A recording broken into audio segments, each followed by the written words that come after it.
Que o Alexandre de Moraes mandava fazer alguma coisa e depois ele descobria qual selo ele ia usar. Mas isso era para ter parado o país.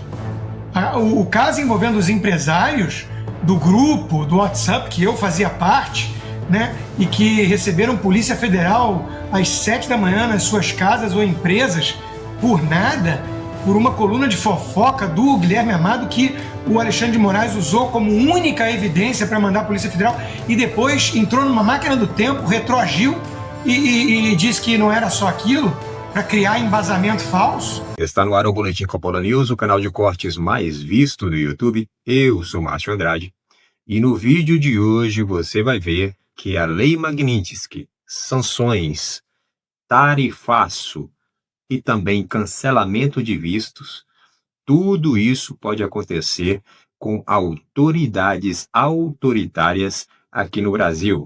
Algumas coisas já aconteceram, mas tem muito mais coisas por vir.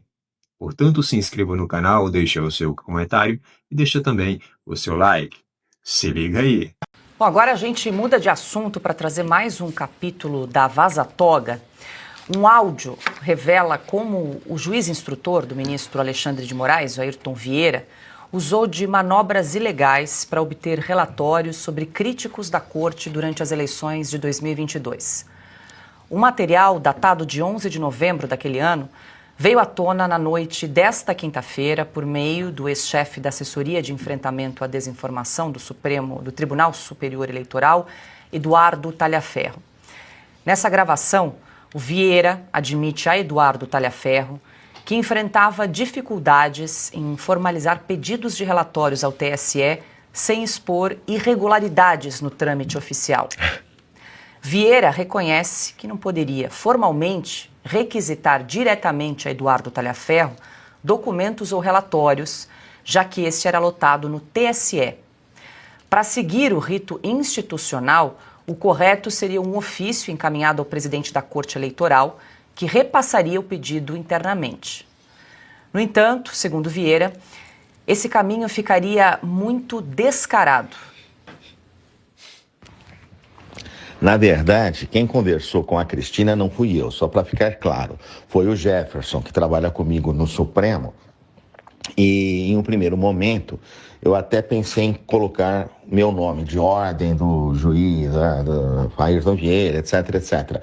Mas pensando melhor, fica estranho, porque eu não tenho como mandar para você, que é lotado no TSE, um ofício, ou pedir alguma coisa, você me atender, sem mais nem menos. Eu teria que mandar um ofício para o presidente do TSE, pedindo para que ele passasse, depois repassasse essa ordem para você, para que você aí me atendesse, porque não, embora saibamos que entre nós as coisas são muito mais fáceis, né? Justamente porque temos um mínimo múltiplo comum na pessoa do ministro, mas eu não tenho como formalmente, se alguém for questionar, vai ficar uma coisa muito descarada, digamos assim, né? Falar, mas como? O juiz instrutor lá do Supremo manda para alguém lotado no TSE, e se alguém sem mais nem menos obedece, manda um relatório, entendeu? Ficaria chato. Daí nós termos evoluído no raciocínio e pensado que ficaria melhor um juiz do TSE, né, mandando para nós, que aí ninguém pode questionar nada.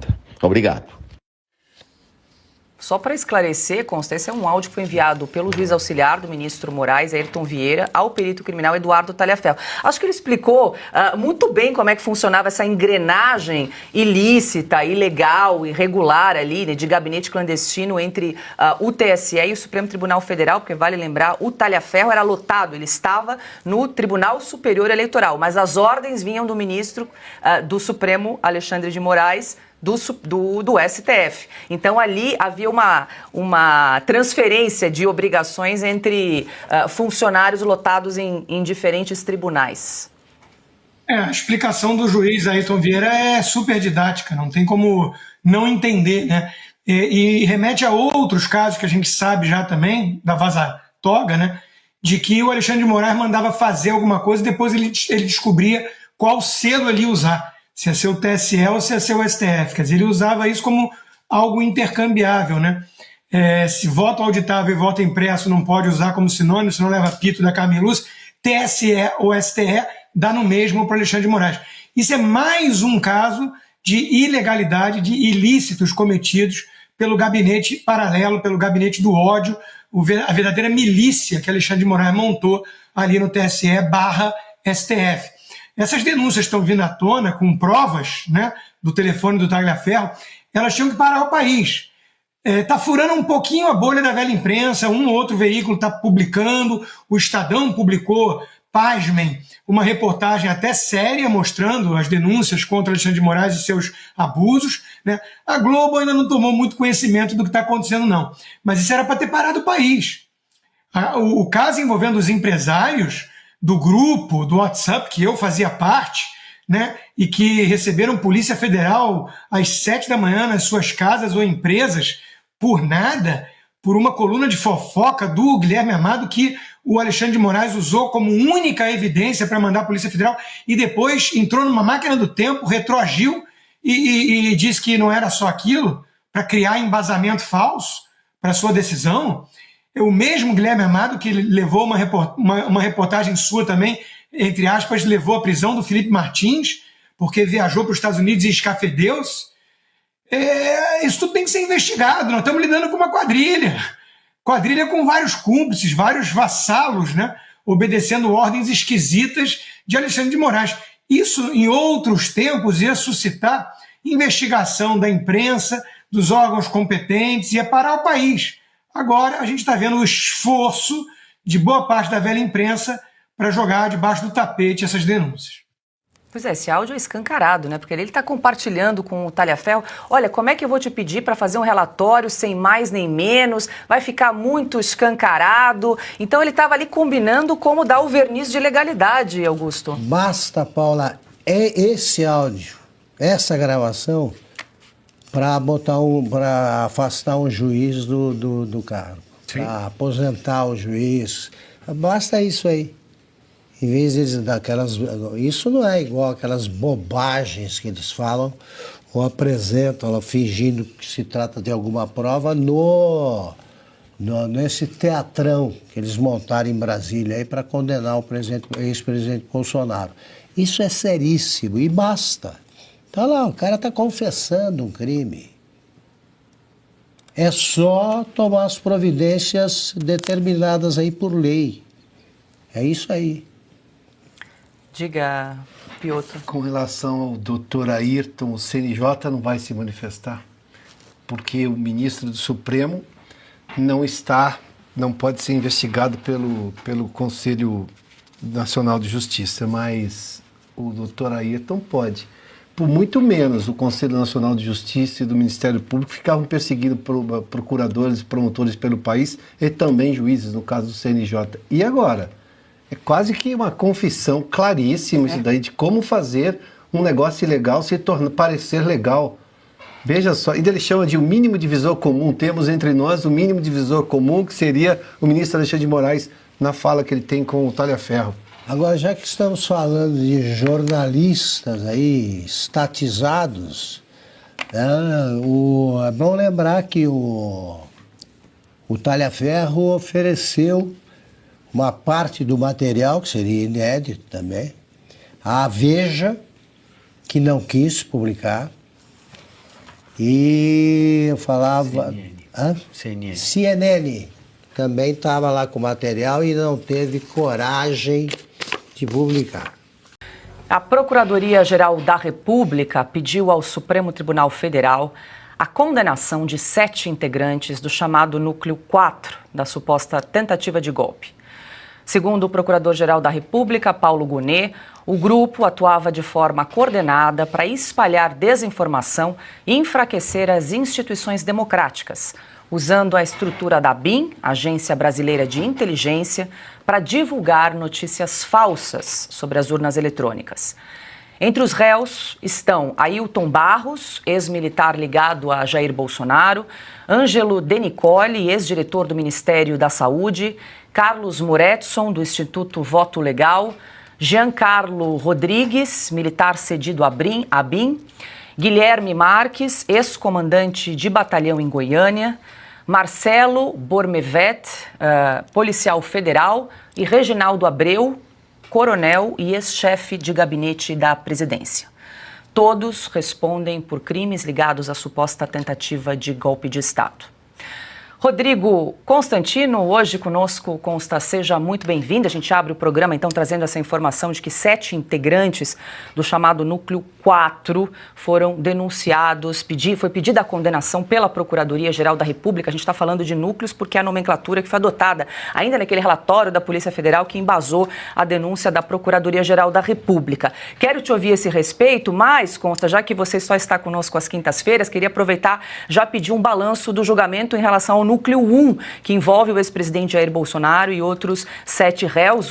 Essa semana, então, houve 2 sessões no Supremo Tribunal Federal, na primeira turma, a gente comentou, cobriu em Oeste Sem Filtro, exibimos trechos dos advogados, do relatório lido também pelo ministro Alexandre de Moraes, mas queria te ouvir também um balanço dessa primeira semana de julgamento. Consta, muito boa noite. Boa noite, Paula, boa noite, Piotto, Silvio, Augusto Nunes, toda a nossa audiência. Veja, sobre o Núcleo 1, eu destacaria algumas atuações brilhantes de advogados que desmontaram a farsa desse julgamento, entre aspas, principalmente mostrando que o foro não é adequado, mostrando que não tem provas substanciais, mostrando que existem vários vícios, para usar um eufemismo aí, nesse processo todo, que não deu amplo direito de defesa aos réus. E ficou muito claro, então, que se trata realmente de um julgamento político, como já sabíamos. Do Alexandre de Moraes, de onde menos se espera, não vem nada mesmo. Era previsível que ele ia fazer ali a sua denúncia já acusatória, ele que é tudo nesse processo. E a PGR, idem. A PGR apresentou, na figura do Paulo Gonet, uma denúncia para lá de frágil, politizada, que força elos causais entre Jair Bolsonaro e o 8 de janeiro, algo realmente lamentável do ponto de vista jurídico. Agora, sobre essa nova denúncia do Núcleo 2 aí, chamaria minha atenção também a postura da Carmen Lúcia, ainda no Núcleo 1, e a postura de alguns advogados que se mostraram muito subservientes e até mesmo vassalos dos ministros. No afã de agradá-los, ficaram com uma postura muito acovardada, para dizer o mínimo. E um dos episódios mais constrangedores foi protagonizado pelo advogado do Ramagem, quando falou das urnas, e a Carmen Lúcia pediu a palavra, interrompeu para dar um pito nele, dizendo que ele não pode usar de maneira intercambiável voto auditável e voto impresso, que são coisas muito diferentes, não é uma questão de opinião, é uma questão de fato. E a ministra se mostra muito autoritária, não é de hoje, o cala-boca já morreu, para ela não morreu, Ela gosta de um cala-boca, ainda que seja só até a segunda-feira. Ainda mais quando o assunto são as sacrossantas urnas eletrônicas. Bom, pergunta para a turma do PSDB e a consultoria internacional que eles contrataram em 2014 se as urnas são mesmo auditáveis. Aliás, o TSE tinha um vídeo no site sobre voto impresso, explicando por A mais B por que isso trazia mais segurança. Vários ícones da esquerda já defenderam isso também, como uma forma de auditar melhor o processo eleitoral. Hoje virou sinônimo de ataque às instituições. Então, essa denúncia, ela confunde de maneira deliberada críticas ao sistema eleitoral com ataques às instituições.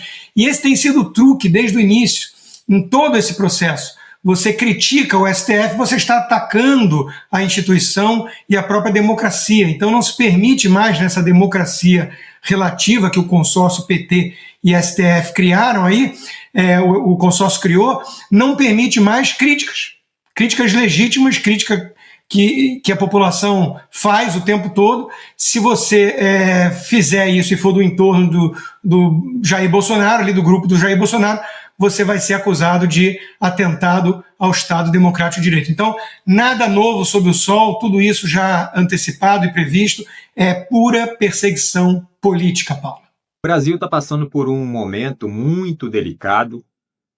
As instituições, o Poder Legislativo, o Judiciário, o Executivo, estão completamente perdidos e estão completamente prejudicados, sem credibilidade, e tudo isso por conta de ações de pessoas da alta cúpula desses poderes.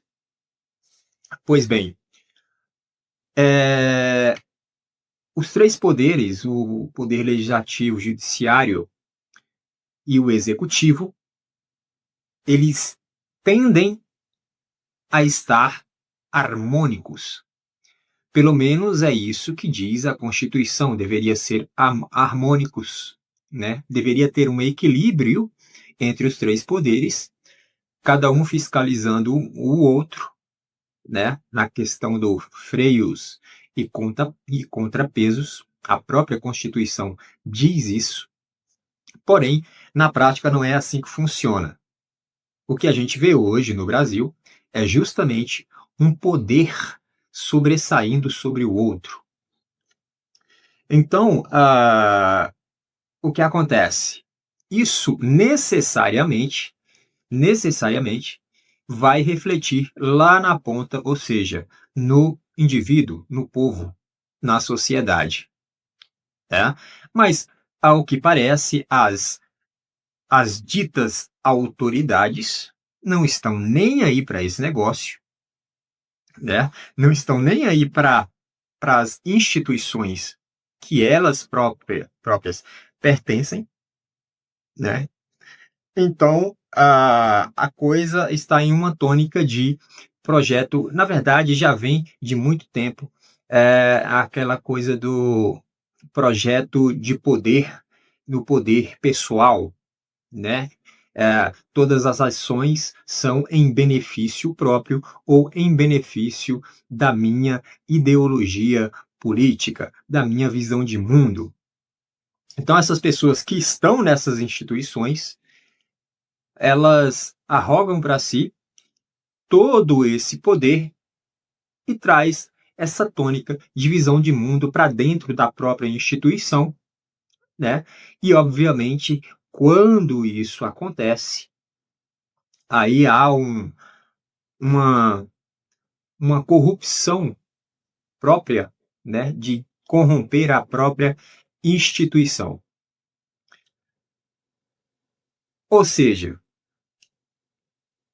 o Brasil está em um patamar em que a alta cúpula que governa, que dirige o país, né? Ou seja, o pessoal do Poder Executivo, começando pelo Presidente da República, né? Aí tem o pessoal do Judiciário, começando lá pelo STF. Aí tem o pessoal do Legislativo, começando lá pelo Senado, né? Tem o pessoal lá da Câmara, são os deputados e tudo mais, no Senado e senadores. E ao que parece, a coisa está se enveredando aí para algo muito grande aí, de penalização em relação aos Estados Unidos para com o Brasil. É isso. Essa é a situação em que o Brasil se encontra, essa é a situação em que a população brasileira, a sociedade do Brasil, a nação brasileira se encontra. Por esse vídeo é isso, se inscreva no canal, deixe o seu comentário e deixe também o seu like. Até breve.